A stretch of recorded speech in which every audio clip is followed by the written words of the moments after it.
Now, this one is set in the mines of West Virginia.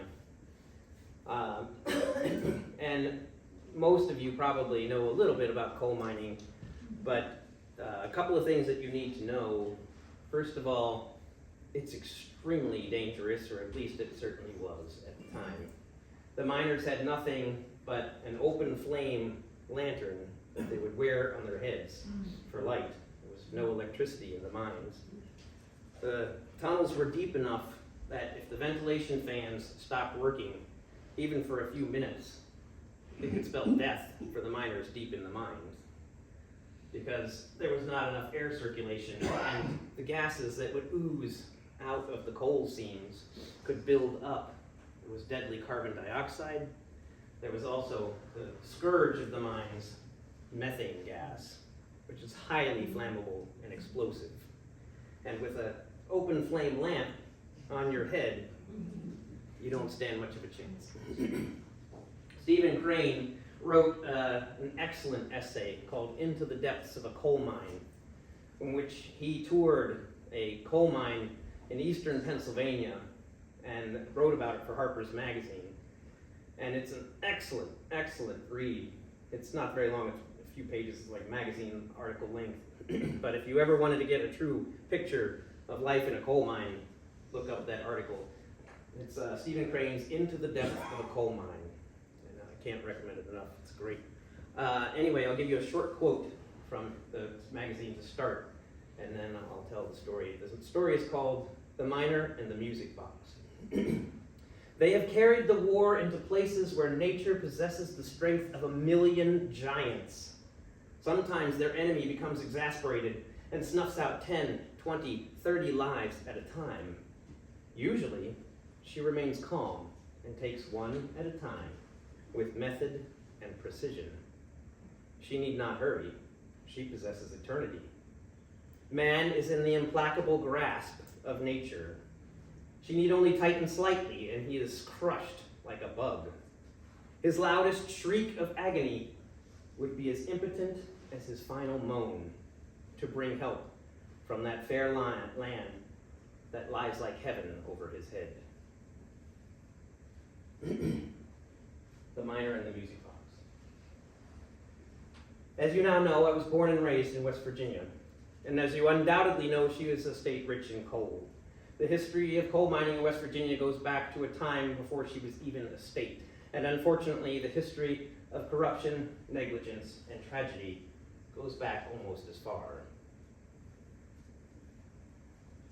There were tons of tiny little towns that had cropped up in West Virginia along the route of the new C&O Railway to house the men that worked in the mines, as the southern coal fields of West Virginia were buzzing with the din of blasting and mining machinery. It was right about the time when the sun was beginning to set on the late 1800s on into what would become the soot-blackened skies of the new industrial 20th century. Simon Fitch was one miner who worked in such a small company town. He worked in a little mine called Fire Creek and lived in the company town below the mine. He worked a day shift. He came home in the evening to his family, his wife Margaret, and his beautiful little daughter Clara. On the morning of October the 3rd, he walked to work in an especially jovial mood. It was the day of his daughter's 10th birthday, and he knew that he was on his way to the company store to buy her a most marvelous birthday present. See, his luck had been good of late. He'd been working in an especially rich seam, and he'd increased his tonnage, and he had managed to set aside a little extra scrip. So that morning, he was going to stop at the company store and buy his daughter a darling little music box. It was a small, rectangular, lacquered wooden box, painted round with delicate pink roses. And when you wound the key and lifted the lid, it played a dance-like melody. Dum da da dum da dum da dum dum da da dum da dum dum da da dum da dum da dum dum da da dum da dum. Clara had seen the music box almost a year ago in the company store, and she'd been admiring it ever since. Whenever she went shopping with her mother, she would ask the clerk to let it play for her, and since she was such a sweet and good-natured child, he would most often oblige her. Simon knew that this would be the most magical gift he could ever hope to give his daughter. So he walked to the company store that morning, bought the music box, and tucked it into his lunch pail. Then he walked the rest of the way to the entrance of the mine, whistling happily as he walked.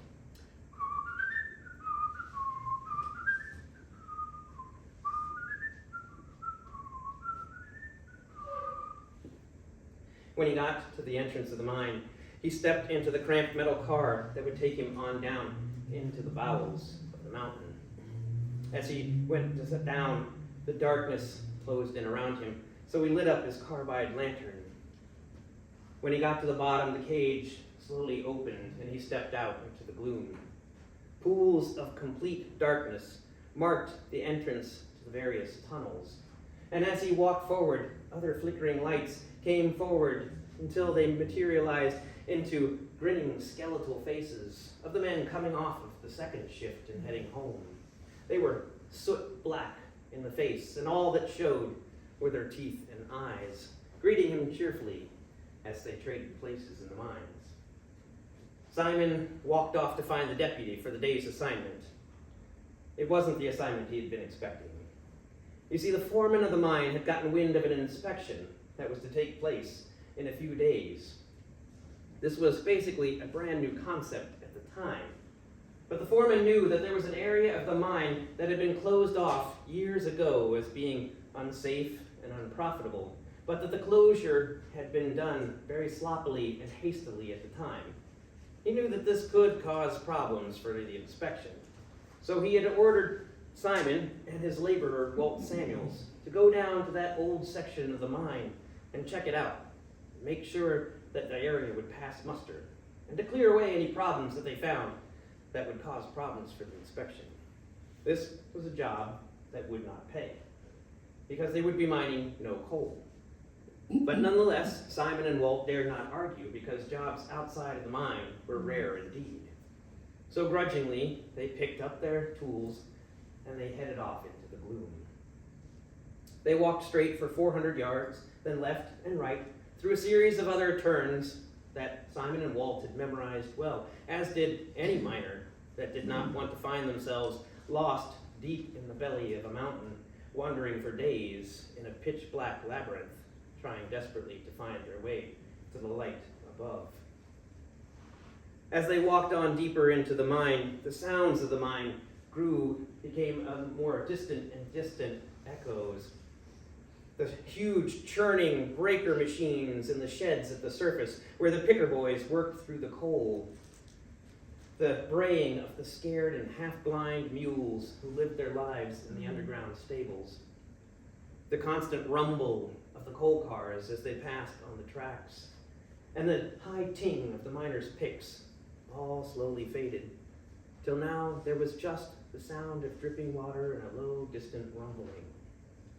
Simon whistled to fill in the silence.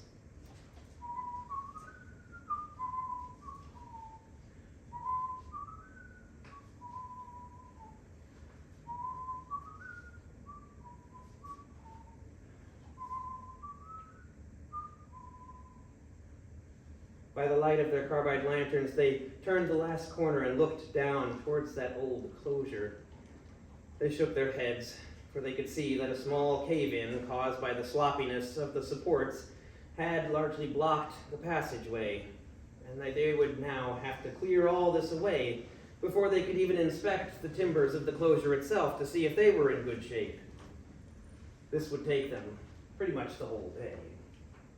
They grudgingly set down their tools, got out their picks, and began to break up the rocks and heft them off to the sides. They were working quickly and sloppily because they just wanted to get the job done so they could get back to mining real coal. But if they had been in less sour moods, they might have stopped to think about all of the gases that can slowly ooze out of a coal seam such as this and build up behind a closure. White damp, choke damp, fire damp, deadly methane gas. If they had been working a little more carefully, they might have indeed noticed as they removed more rock that the cave-in had indeed pierced the bottom timbers of the closure, and that now as they removed more and more rock, there was a quiet breath now whispering into the tunnel where they were working. But they just wanted to get things done quickly, and on they worked, removing more and more rock from the damaged timbers. Meanwhile, little Clara was back at home, buzzing through her day. It was her birthday, and Daddy would soon be home from the mine. She was humming her favorite tune as she went through all of her chores.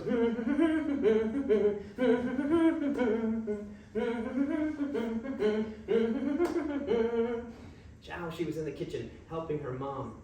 They were putting away some dishes that they had just washed when suddenly there was a low, reverberating boom. And the dishes rattled in her hands. Confused, Clara looked up at her mom and she saw the look of terror on her mother's face. Every wife and mother in that town knew what that sound might mean and feared it more than any other. Scores of women and children and the men that worked in the town flooded into the streets and ran for the mine. When they got there, black smoke was billowing from the entrance, and men were crawling out of the entrance, gasping, coughing, and retching. The rescue workers could only go down for 15 minutes at a time because there were no masks to keep out the choking gas and smoke. The fire had burned so quick and hot that the stables, thousands of feet from the site of the explosion, had caught fire, and men had to work the pumps for hours to put it out before the coal itself caught fire and began to burn. The force of the air blasting through those tunnels had sent men flying hundreds of feet, breaking bones and crushing bodies. All told, 29 men were killed, broken, burned, or crushed. There were 2 bodies that were never recovered, those of Simon Fitch and Walt Samuels. Margaret was devastated, but for the sake of her little girl, she held herself together. Clara, however, was not so strong. She fell into a deep gloom. She became sickly and weak, spending weeks at a time in bed with one various illness or another. 1 year later, on the night of October 3rd, she lay in her bed, racked with a fever that looked to claim her tiny body. Margaret sat up by her child, mopping her brow, fighting off sleep as she had for the previous 3 nights as well. But just as midnight tolled, bringing the morning of the 3rd, she succumbed to sleep and closed her eyes. Strange things were reported in the town that night. The second shift deputy wrote in his log that there were mechanical issues in the mine that would likely need to be checked out in the morning, for a deadly calm had passed through the mine that night. There were those townsfolk who swore that they saw a pair of ghostly lights descending the hill beneath the Fire Creek mine, flickering and fading, and seeming to pass right through the freshly muddied streets of town, although in the morning no trace of footsteps was found. Others swore they saw the lights in the neighborhood of the Fitch residence, but again, no trace of the nightly visitors was discovered. There was those who swore that the lights looked like the flickering lamp of a miner's headlamp. When Margaret awoke, she found that little Clara had passed. She wept bitterly, but through her tears, she looked and saw with surprise that her daughter had a strange smile on her face. She wiped her eyes and gasped when she saw there, clutched in her daughter's small, cold hands, a rectangular, lacquered wooden box, nearly blackened with coal dust. But between her deathly pale fingers, painted pink roses were still just barely visible beneath the grime. Cautiously, Margaret reached out and lifted the lid. The inner workings were damaged and clogged with coal dust, but the melody still haltingly played out. Dum, da-da-dum, da-dum, da-dum, dum, da-da-dum, da-dum.